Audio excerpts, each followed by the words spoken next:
So welcome to an interview episode of Cannabis Last Week. I like to call these Cannotable, spelled C-A-N-N, because puns, and you know how much I love those from the normal podcast. So I have your host, John Puro. Now, before we get to an awesome interview with Tahir Johnson, I want to note that, any opinions I express are my own and not those of my law firm, Zuber Lawler. For example, if I were to say that Tahir is a badass and I'm really excited for this interview, that would be my own opinion, not that of my law firm, but I think they would agree. And I got to do my customary quick prayer to the video chat gods. May our Wi-Fi connections be sturdy. Right? All dogs, children, and personalized for you parakeets remain quiet. And my Amazon Prime another time. Amen. So as I said, now I have the great pleasure of introducing Tahir Johnson. He is the Director of Social Equity and Inclusion at the US Cannabis Council. Before we get started, I think it makes sense to just, quickly talk about your journey, right? How you ended up there, and a little bit about what you're doing there before we get to, some of the questions we lined up and everything. So thank you for joining. Greatly appreciate you taking the time. For sure. Absolutely, man. And I, love to be here. To be with you virtually in New Jersey. It's always a pleasure to be at home. So yeah, happy to be here today, man. Yeah, exactly. From Trenton, you said, right? And I'm born and raised in Trenton, New Jersey. Man, I've been in the DC area, I guess, a little over 20 years now from college. So, but Jersey's always home. Who do you root for sports teams wise, though? I got to ask that question, right? When someone's been displaced for so long. Yeah, sports teams, I could never get with the Washington football team. If I have to, choose football, it's still Eagles. Basketball, I'm a Lakers fan. So, yeah, so you have that separate team like I do. I am randomly a San Antonio Spurs fan because growing up, the Knicks with their ownership, I wasn't like, I can't get behind like a dumb owner. And I got keyed on to David Robinson when I was like 9. And basically I was like, this dude's Captain America. And I got obsessed with it. And then, in a league full of some, questionable guys, he was like, the best and the nicest. And then they handed that to Tim Duncan, and it was like, oh, this is awesome. Anyway, so yeah, definitely. They had a run, man. It was easy. Like growing up in the, coming up in like the 90s and like later on, it's easy to be a Spurs fan. Like I became a Lakers fan because Magic's last name was Johnson, like mine. And, Shaq and, so on. So, I just find it funny how those little things when you're growing up and you're a kid, right, make a difference. You know what I'm saying? So anyways, I could talk sports plenty all the time, but we got so much, good, meaningful stuff to discuss. So, just in terms of like, we're saying your personal journey, some of the other places you're at and, how you ended up here and some of the work that you do. Sure. Absolutely. So again, thank you for the great introduction. And currently I serve as the Director of Social Equity and Inclusion at the US Cannabis Council. Also serve in the role of same title at the Marijuana Policy Project.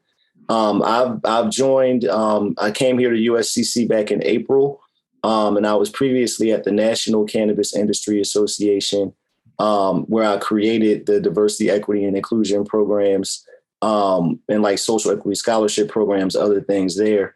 I'm super excited about the work I get to do at USCC, really, because USCC is a broad coalition of different companies, like organizations, and nothing like it really exists in the cannabis industry. So, personally, in the work that I'm doing and like around social equity and around diversity, I have the opportunity to work with leaders from some of the largest cannabis companies in the world. So different things like I just launched an internship program with Congressional Black Caucus Foundation. Had an amazing day with my interns yesterday. But it's nice having interns, right? It's a nice thing, right? It's amazing. But not only for me, man. As we look at diversity in the industry, the fact that with these interns, there's 8 of them all together, and I have a USCC intern, a Marijuana Policy Project intern. But then also there's interns at the largest cannabis companies in the world. So we have one at, Canopy Growth, Curaleaf, Columbia Care, Holistic, Weed Maps, AChem. So, these students are getting experience, and they're all, Black postgraduate students, and they're getting experience to be in professional roles at these places when clearly there's a lack of diversity in the industry. So we're creating future leaders. So I get excited when I get to do stuff like that, especially for me. So talking a little bit more about my personal journey, I transitioned into cannabis from finance. So I was an investment advisor. I worked in wealth management for all of my professional career. Started out in banking, then I was at Morgan Stanley and last at SunTrust Investment. So I've had the opportunity to see, especially as a young Black person, like just having opportunities to get my foot in the door in different companies, how it's been able to help the trajectory of my career and the things that I've learned. And so when I look at cannabis, I think we have a real opportunity as we look at, how do we grow the industry, right? Like they said, there's almost, I think, like 400,000 jobs in cannabis now. So I think it's important that we look at making sure that the industry is diverse at all levels of the company, right? From the bottom, from the bud tenders up to folks in the compliance department, the C-suite, right? The CFO, the CEO. And so really trying to work on that is, like I said, that's something that excites me. And so I've had the opportunity to do a lot of things along the way in cannabis before being in this role. I started out as an applicant in 2019. When I got started, I applied for licenses in New Jersey and Maryland. Didn't win, wasn't successful in those, but learned about the value of advocacy in cannabis. That's really where it all came from. Then I ended up taking it on as a full-time career. So, in firsthand, the value of like how important these systems are to people being able to be successful. What it means now for like New Jersey, New York, for us to be able to say we're having money going to go back to our communities where the war on drugs has been so damaging for, decades for our people. Like all that stuff is so meaningful. So, I mean, I'm lucky that this is the type of stuff that I get to wake up and work on every single day. Whether we're talking about different states or federal policy, working together with our government relations folks, like federal legalization, but like when, right? We have a number of different bills out, different types of approaches to like for legalization in like incremental ways. So, again, it's an exciting time to get to be doing this kind of work, and I love it. Yeah. So there's so many, kind of points I want to respond to that. Right. And so like my little personal thing, being here, a lawyer servicing the industry, right. I love to see all the, the business people and the creators and enable that. Right. But what I say now, it kind of hit me in the head at one point, the light bulb went off. Right. I like to say I came to the industry because I loved weed in college. Right. And I am here and I am most invested in, like tied for first place, are like the medical. Right. But I'm talking like pharmaceutical grade deployment of cannabinoids towards specific cancers. And I honestly do believe, unfortunately, that I will say, even with some of the results that are coming out, like, certain things, if the research had been where it's supposed to be for all those decades, I would have family members who would still be here. Right. And tied for first place is social equity and inclusion. Right. Because I don't think you're human. If what has happened in terms of unequal enforcement of the law doesn't like disturb you to your core. I get physically nauseous. Like with the podcast, what I've done is, I've been reading every piece of news and every facet of the industry, for a couple of years now. And then we turned that into the podcast. And the single piece of news that hit me the hardest, right? I think I said it recently, like it kind of scarred my soul with it, was this came out from the Legal Aid Society just weeks before Cuomo passed the state legalization bill in New York, right? But in 2020, right, in New York City, when everyone knew that legalization was around the corner, 94% of the arrests in New York City for marijuana possession were Black and brown people.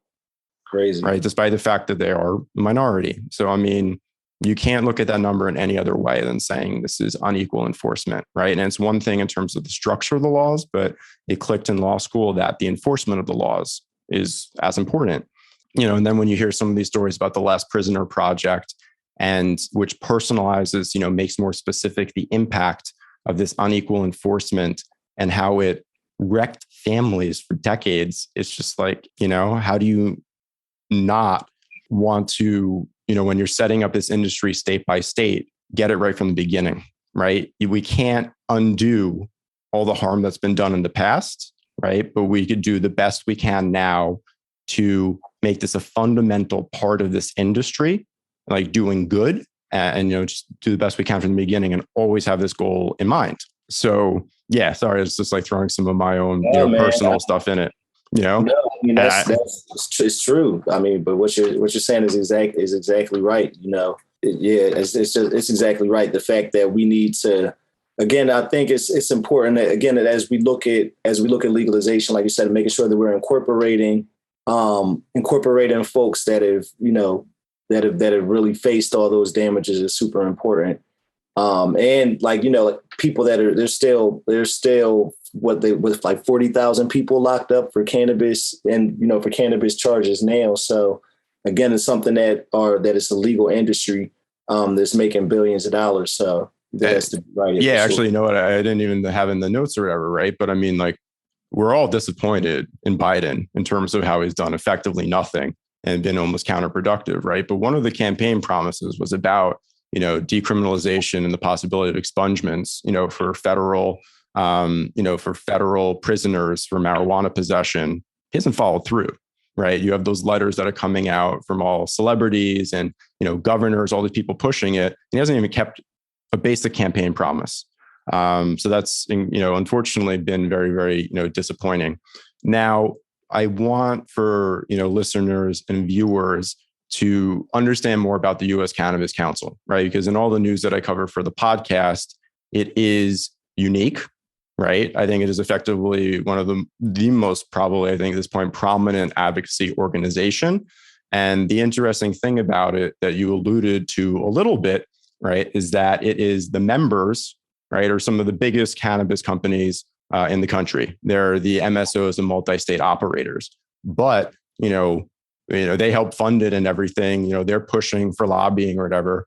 But what is that used for, right? It is used for, stuff that you're working on, for social equity stuff.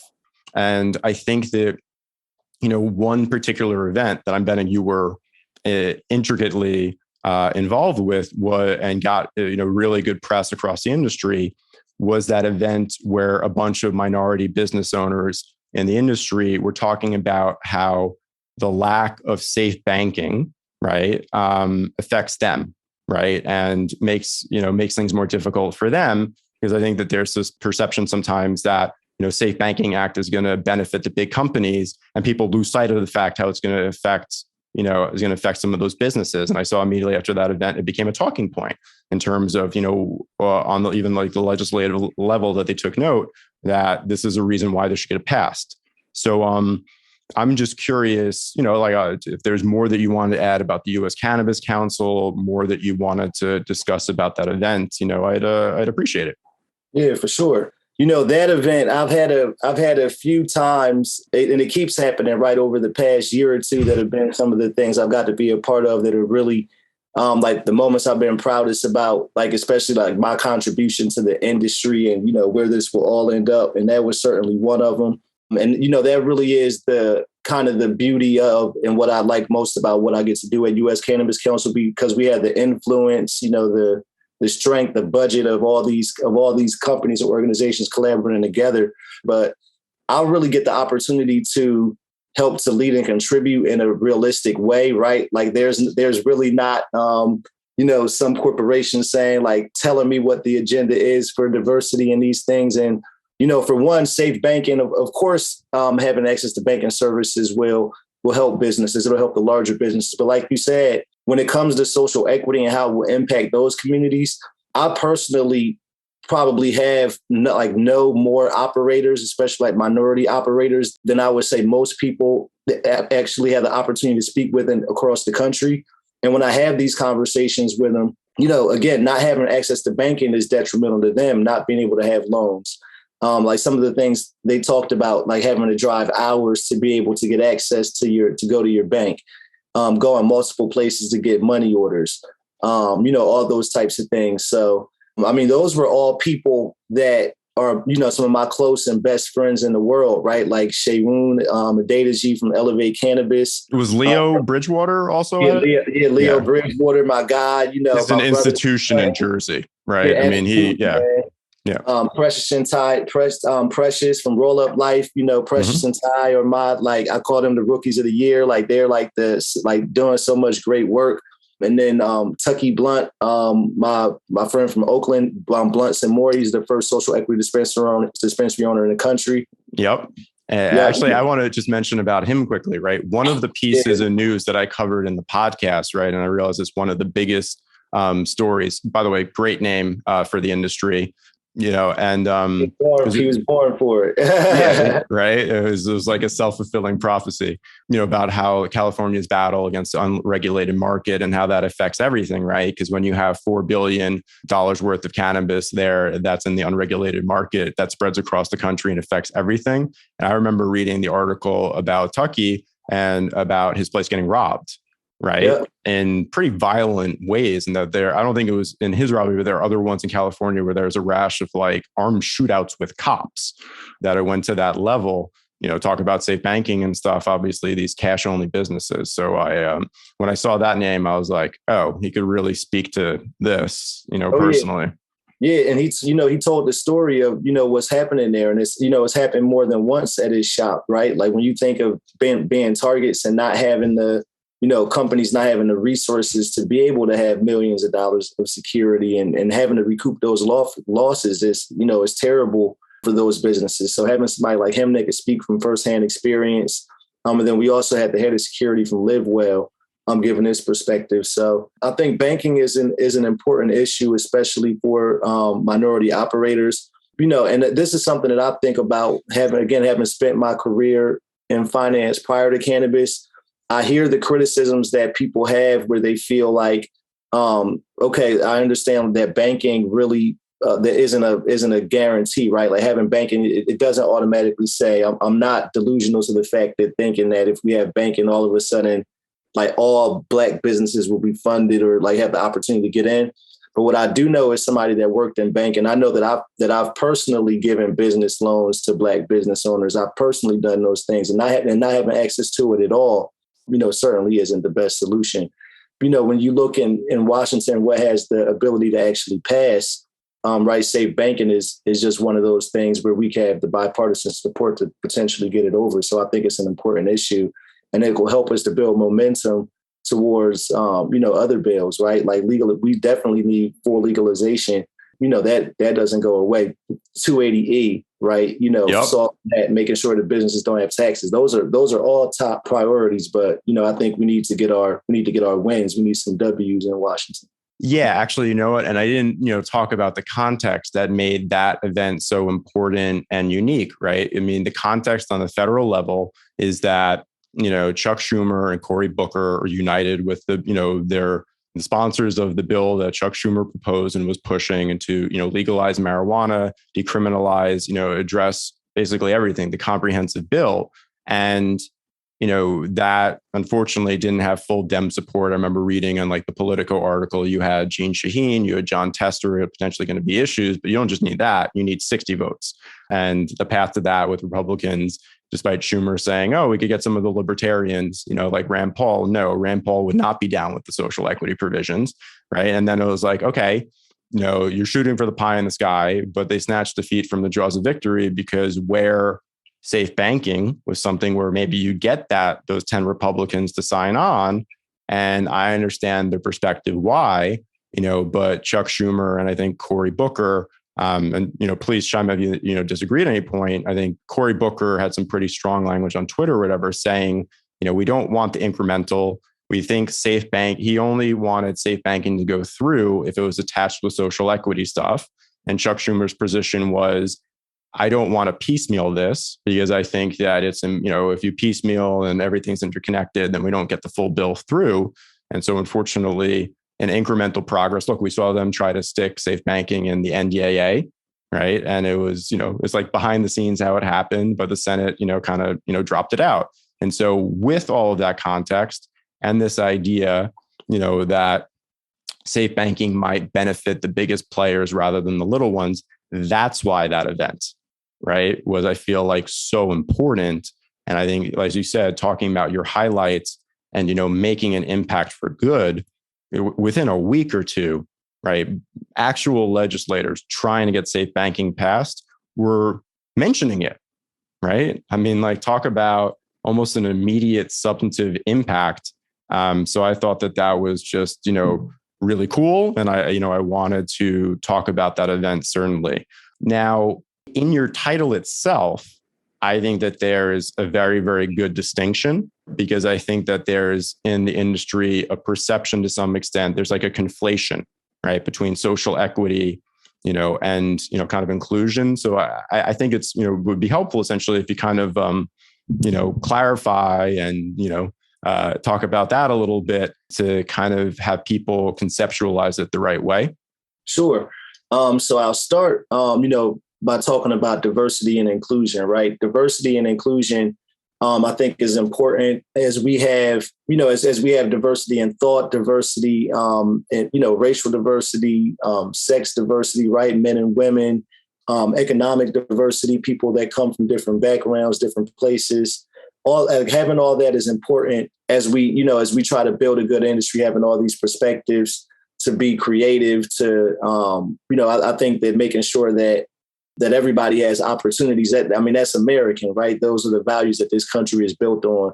Yep. So I think it's important that we have that. And that includes women, veterans, disabled people, all of those things. But especially when you talk about cannabis and social equity, and the reason why there's this important relationship, again, as you look at the war on drugs and what this 100-year history that we have in this country, and the way that specifically impacted Black and brown people, and the enforcement of cannabis, right? Where we have, again, national statistics that say 4 times more likely to be arrested for cannabis. And, not just the fact that there's arrests, but all the ways that the collateral damage that comes from that, right? Like being arrested for cannabis, you potentially not be able to get student loans for college. You could not be eligible for certain housing. You could not be able to get jobs because you have this police record. So all these different things and ways it has impacted you. And now that we have an actual industry that's born out of the same thing, making millions of dollars, there's I think just a responsibility to make sure that there can be some restorative justice. So social equity is, again, making sure that we can repair those communities, the people from those communities that have been impacted. I think the other part of that is, again, going back to the criminal justice system, that those people that have had the cannabis charges, been impacted by it, can have their records restored, that they can come home, that they don't have to be burdened with that anymore. And so the reason they're so closely aligned is because, again, as we talk about social equity, typically we're having this conversation about communities of color, Black people, Hispanic community is documented, that what they were trying to accomplish by, Blacks and Mexicans, right, when they set out with this war on drugs. So indigenous people, all those types of things. So, it's been well documented. So the two are closely related because, again, it's a matter of diversity and saying that certain groups should have access to opportunity. But again, they're not the same thing. But again, it's important that we have both. But specifically in cannabis, I think that, again, it's important that we have this social equity aspect is the top, probably most important aspect of it all. Yeah. And, so I think it's really kind of good how you touched upon like the practical impacts, right, of this unequal enforcement, right? So obviously inclusion, like you said, making sure that there's representation, of, minorities, women, disabled veterans and everything, social equity, addressing more of the people who've been impacted directly, by unequal enforcement, serving jail time. I mean, one thing also is the insane jail sentences, right? I mean, you look comparatively, and especially in certain states, something like marijuana possession, which I don't know how you could possibly think that that's, as serious or more serious than like violent crimes in some way. I mean, I remember the one that I saw a couple months ago that was nuts to me was the prisoner in Mississippi who, because of their 3 strikes law, might end up of like potentially being put to death with that 3rd strike being marijuana possession. And you're just like, excuse me? Insane. Yeah, so yesterday, one of the cool things, like speaking of diversity, right? Like we have our internship program that I mentioned earlier. And yesterday we had Fab Five Freddy, who was the director of Grass is Greener, legendary, host of Yo MTV Raps. He came and spoke to the students, and one of the most powerful, stories from that documentary that they were all interested in was the story of Bernard Noble. This brother was served 8 years on a sentence for 2 joints. He had 2 grams of cannabis and got 13 years in prison. So that was down there in Louisiana. Speaking of Louisiana, man, I'm sure you saw that ad from Gary Chambers, man. That thing's industry on fire. He was so dope. Yeah, no, I mean, I think it was great. And I think that, another thing that we're trying to do in the industry, and I think that'll, impact all of this and help all this, is the destigmatization, right? Mm-hmm. I mean, the fact of the matter is, behind closed doors, an insane amount of people smoke and partake. And a crazy statistic that just came out today, right, is that 1/3 of Americans might use cannabis to treat medical conditions, right? Wow. So now you have all, look, it's out there in the open, it's adult use and everything. And I actually think one thing that'll help is on-site consumption, because there'll be places where people are openly consuming. People can walk by who have their preconceived notions and see just a bunch of people chilling, right? Mm-hmm. I mean, comparative to alcohol, right, which, can result in violence, cannabis seems a lot of times to be the opposite. Right. So I think that destigmatization and just broader culture acceptance, specifically by, say more conservative people, a majority of whom at this point also favor adult use legalization. I think it'll hopefully help this to some extent, is the hope. Certainly I think that you are someone who probably has some of the best perspective on this. We now have, and it's great, an increasing movement as these states come online, especially ones that have, strong, large minority populations, to address social equity from the beginning in the construction of the law, right? And then the application process, versus the earlier states like Colorado that turned around and went back, right, to address social equity. So obviously 2 states, dear to our hearts, your home state and everything, are New Jersey and New York. And they put stuff in from the beginning, right? We're still early where it's opening up to applications. But, there were states who emphasized it and are now up and running, like Illinois. I mean, it's such an important thing. And yet I think it's so hard, right, to construct the right system to address this and to do good and to not have unexpected complications. So I was curious to know your perspective on, which are the states that are up and running that have approached it in good ways, what could they possibly improve? And what are your thoughts about some of the structures that are being put in place in the laws and regs in New Jersey and New York, and how those might play out? To give you a nice broad question. Yeah. No, yeah. And of course, that's the $50 million question. I wish I had the correct answer to it. I have an answer, and I guess I'll give my best to give it. Right. And I'll say that, and I've said this before, when you think of cannabis legalization, it really is the term of laboratories of democracy is the perfect term. Yep. Because you have social equity, right, which is a relatively new concept, even being practiced on the municipal level. Mm-hmm. And then we have whole states that are focused on it, like you said, Illinois, Massachusetts earlier on. And mm-hmm. each of those programs have, great things, great things in them. I think in Illinois, for example, starting that kind of trend of money going back to communities is mm-hmm. something that is amazing. And, that New Jersey, New York both picked up and, yep. Had even higher percentages. Hopefully we'll get to see things like that continue. Mm-hmm. New Jersey, having different things like the conditional licenses and really having low cost application fees, not having caps on the licenses, even though most of the towns opted out, which is a whole other conversation. And that's partially because of the unfortunate construction, right? Putting the opt-out deadline at the same time that the regs were due and not having enough time, you know what I'm saying? And I can't blame them for opting it out because, then if you missed it, then you're opt-in. And I was I compared it to the analogy, the state was asking these municipalities to essentially handing them a joint, right? And be smoke this. and you're like, what's in it? Is it laced? Right. So it's like, they didn't see the regs. They're like opting in for 5 years. So like, what am I opting into? Right. Yeah. So I can't blame them. It was like a large percentage, like 60 to 70%, I think MJ Biz Daily, put it on. But what happened is, I don't blame them, but it holds the process back, because now they have to figure out and opt back in. And, for clients I'm advising and everything, it's creating this chicken and the egg situation in terms of municipal sign off and state, application. And do you get municipal first and go full? Do you wait, get conditional, right? Because of that whole, like, the rolling process and the kind of moving forward to the line if you check certain boxes like social equity minority. And it's going to create this whole kerfuffle. And I mean, here's my thing, right? You go in with the noblest intentions, you create a structure that seems like it could really make sense.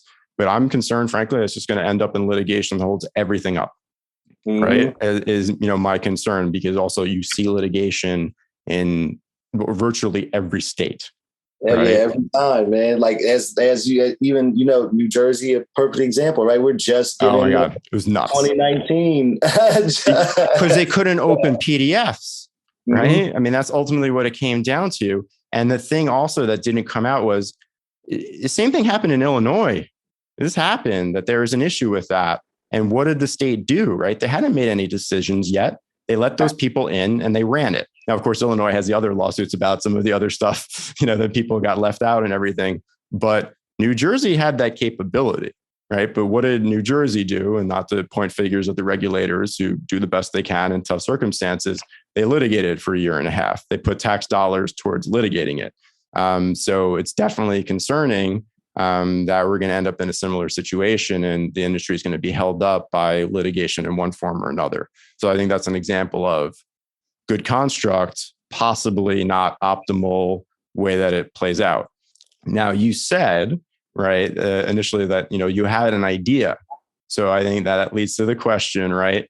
Tahir, congratulations. You are cannabis US God, right? You snap your fingers, something can happen. If you could, in the most idealistic sense, construct, a social equity program as the state comes online, and or you say, I don't want you to sound like immodest that I've like propped you up like that, right? Say you had to play Tokerdamus, like I do, I call it, or Smokerdamus. I can't tell which one I like more on the podcast. Say you were Smokerdamus, right? And you saw a state coming online. What is the state, the structure, the approach to social equity and inclusion that you could see playing out right and accomplishing the goals and not necessarily having the negative complications? Just, your thoughts. I'm just curious with your perspective. Yeah, well, the one thing that I think is missing, that I think would make a big difference, that I would add to any program, is the access to capital. Making sure that people had, and it is, again, New York made the commitment, like you said, 200 million. Yep. I'm definitely looking to seeing what that looks like. But if I could snap my fingers in all of these states, the big thing that I would add on is making sure that these minorities that we're asking to pursue these businesses can have some money to do it. For me, like I said, that's the additional, like I said, wave my magic wand like thing that I would include. So it would be kind of like a New York thing, right? That almost that the state would be subsidizing the capital. It would almost be subsidizing these applications, or subsidizing the applications, but at the end of the day, it's not just the application, right? It's the real estate, right? It's the, how do I hire somebody from Zuber Lawler? You know what I mean? To be able to do it. How do I get the best construction guy? Like seriously, all these costs to really be competitive and be up and running. And that's the biggest thing, that I really think about, even for somebody like me who has all the connections in the world, knows all this stuff about the industry. Like if I don't have the money to like do it, I could not successfully get a cannabis license today. And that's even me, right? So I think about anybody else that says that they want to do this business, that they want to try to be a part of this business, how difficult it is for them. Yeah. Right. So, I mean, like the way that I operate always, this is my mother's stamp on me, is the golden rule, right? So when I'm talking to potential clients up front, right, I want to be completely honest with them that, about the resources that are needed, not just to get through the license application process, but then to be fully operational, right? That you could be, depending upon things like real estate and where you are or whatever, 1.5 to 2 million for a dispensary might need to be invested before you see profit. And I, completely agree, right? In terms of how the access to capital, is like so important, right? And, how does it play out practically, right? A lot of times, look, New York and New Jersey, the real key, I think, in a lot of these places is going to be having that municipal approval. And I think that micro businesses is a great setup to get people into the industry. Conditional is a way to minimize those expenses up front.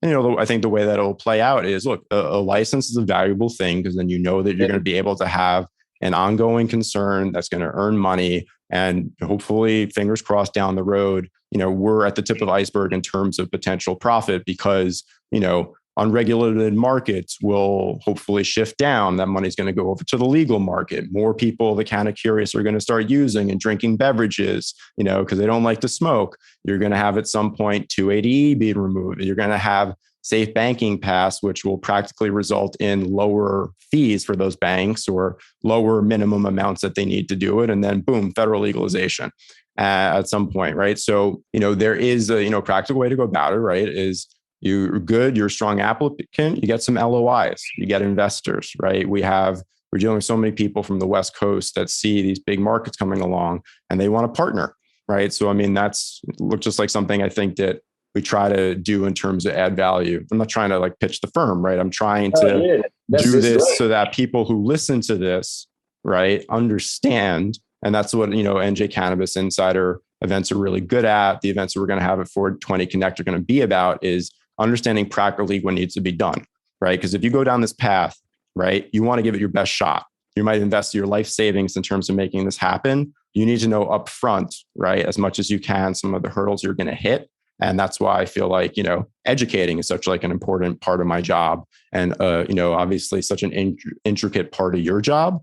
And, so look, what that reminds me of also is, one of the things that touched upon in one of the laws, right, is the restriction on being able to transfer ownership rights for a certain period of time, right? That's built into like New Jersey and New York. Compare that to, this is going to bug me, man.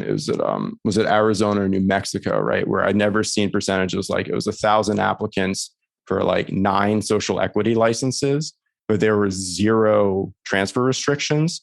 So essentially the idea that I saw that was happening was that certain people were going to get them. It was almost like a lottery ticket. They would be able to turn around and sell it for $10 million because these were vertical licenses, right? But it's this stuff affects capital.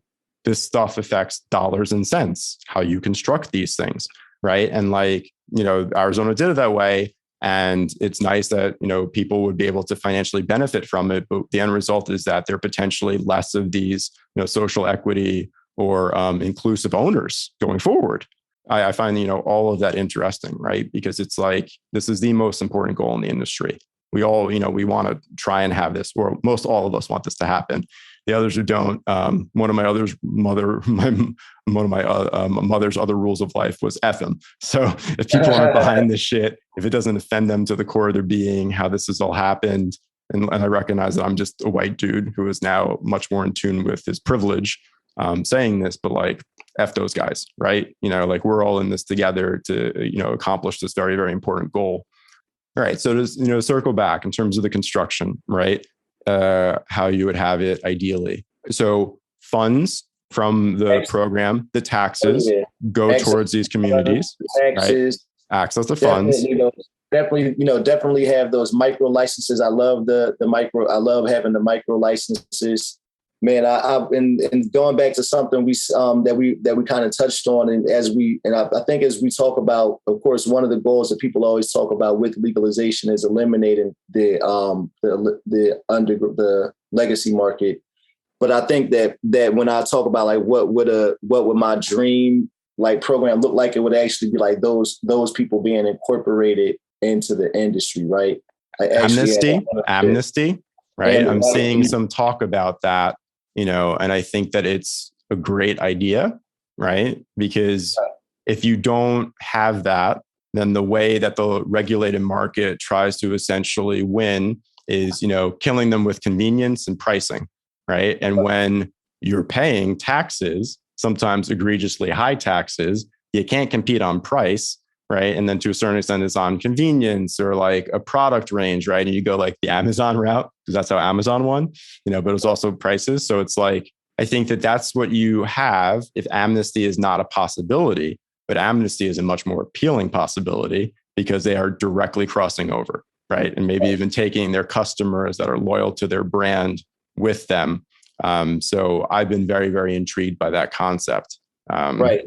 Well, I always try to think about it practically too, right? And, as somebody that grew up in Trenton, New Jersey, I think we have the perfect example, right? Like if we're going to legalize in New Jersey and there are going to be legal cannabis businesses in Trenton, New Jersey, we have somebody like Ed, New Jersey Weed Man, that's literally been there doing everything he's been doing for all of these years.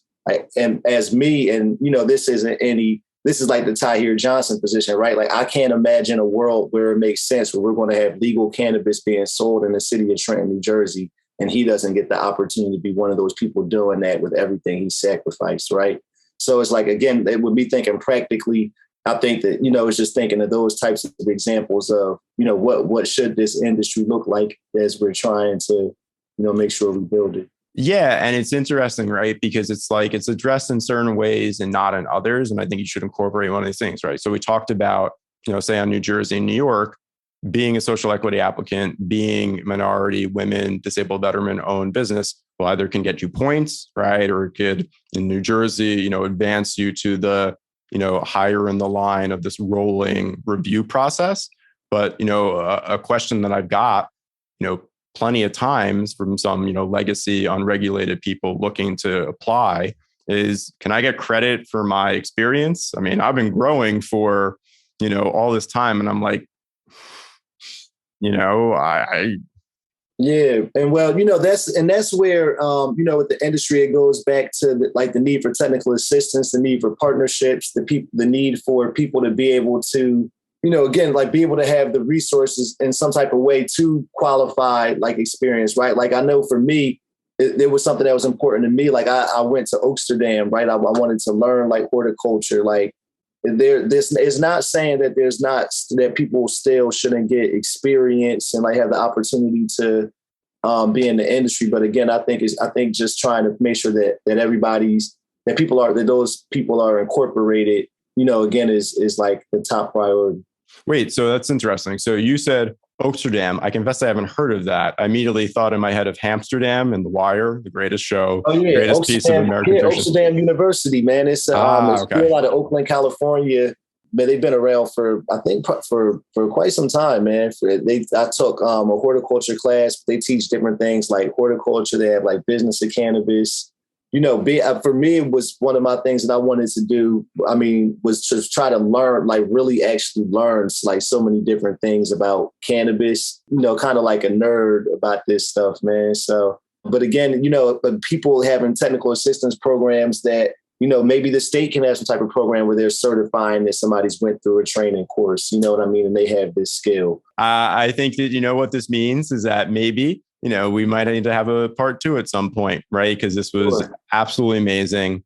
So we'll end here. I don't want to make you too late for other meeting. And I can't thank you enough, for the work that you do and for taking the time to join and have this conversation with me. And I greatly look forward to continuing at some point. So Tahir Johnson of the US Cannabis Council. And the second one I didn't mention in terms of the title, the Marijuana Policy Project, or is that it? Yeah. Right. So a man who wears many hats. Thank you so much. Yep. Take care, man. Talk to you soon. All right.